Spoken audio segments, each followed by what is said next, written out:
எங்க போன? சேலத்துக்கு போ. என்னது சேலத்துக்கு ரிக்ஷாலயே போற? பின்ன என்ன, போகும்போதே எங்க போகணும்னு எல்லாருமே அப்படித்தானே கேக்குறீங்க? ஆமா, நீ பெரிய கப்பல் வியாபாரத்துக்கு போற. நான் எங்க போறேன்னு கேட்டோம், வியாபாரத்துக்கு எடுத்துட்டேன். அங்க இறக்கி விட்டா சுண்டல் வாங்கி திம்ப. சொல்றா, பீச்சுக்கு போ. ரிக்ஷா இழுத்து பிடிக்காது, விடுப்பா. எங்க அப்பா, ஒரு சின்ன மலைவை உட்கார வச்சுட்டு கால் கூட எடுக்க முடியலடா சாமி. டேய், ரிக்ஷா வராது, இறங்கி போ. என்னது இறங்கி போறதா? முத சவாரி ஆயிரி இருக்கிற.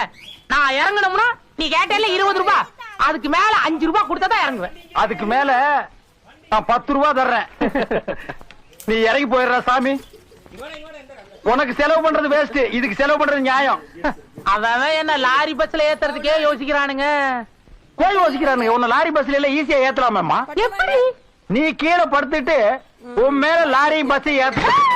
இறங்கடா, இறங்கடா படு.